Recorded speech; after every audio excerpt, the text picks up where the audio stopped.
Leverage is a show on TNT. It's the story of a group of high-tech thieves who are now working as modern-day Robin Hoods.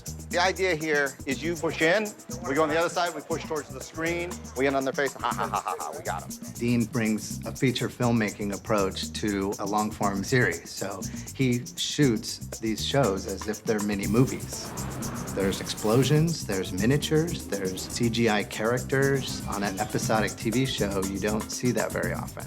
Max and Final Cut Studio are the backbone of our post facility. It's what really makes our digital workflow possible.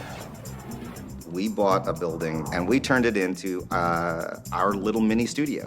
We have our production offices there, we have business affairs there, we have legal, but mostly what we have is a complete soup to nuts, tapeless workflow. And it's all because of this new Apple technology. What we're doing with Leverage has pretty much been a pioneer effort in terms of digital post. We do everything ourselves, from shooting it digitally Haley Mark, set. to tapeless delivery. Here we go, ready And action. We shoot on the Red 1 camera. That footage is stored as digital files. It never touches the tape. That drive is taken off the camera and taken to an ingest station on set, where the footage is offloaded as the raw red files. And then the hard drives come back to our offices where it's loaded onto the SAN. We work off of a storage area network. It's about 42 terabytes of space. By having a central brain, in essence, you have enormous efficiency. Each of the applications in Final Cut Studio has its own role to play in our workflow. We intentionally built our workflow around what each of those applications does.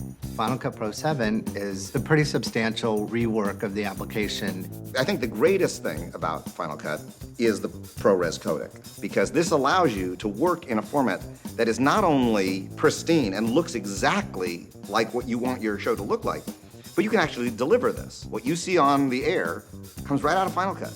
It's broadcast quality. It's beyond broadcast quality. It looks terrific. It's big, Monica. It's bigger than we thought. Some of our action sequences have upwards of 6 and 7 cameras. Final Cut multicam is fantastic.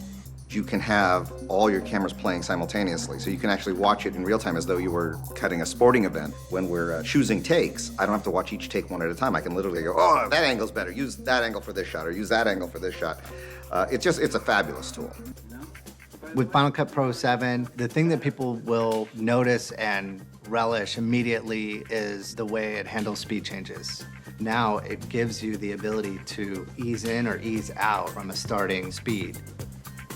One of the ways that we use it is we'll do like a bullet zoom where the camera tracks around a hallway. So taking something that's shot real time, speeding it up 100 to 1,000%.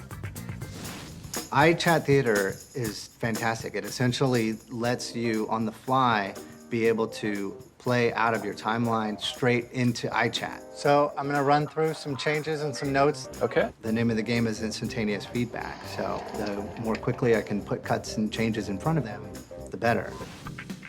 Color is a real, proper color correction tool. In fact, we completely color our show in color. On my episodes, I like to completely color them myself. I just enjoy it, I fall in love with the tool, and I can make it look exactly the way I want it. This program is a real game changer. Final Cut Studio allows us the flexibility to be able to do what we do. We couldn't have done it without Final Cut, to be honest with you, because it just operates as like an open system and allows all these things to come together. Action. We've got this in a building in Hollywood that we've built out, and it's great. But you could have all of this in your living room. You could have all of this in the garage. The technology doesn't need the giant infrastructure anymore. And that's what we're gonna see now. We're gonna see taking digital technology and not just playing with it because it's digital, but using it to do things that we couldn't do on film before and to change the way we think about and approach filmmaking. And cut. Good, moving on.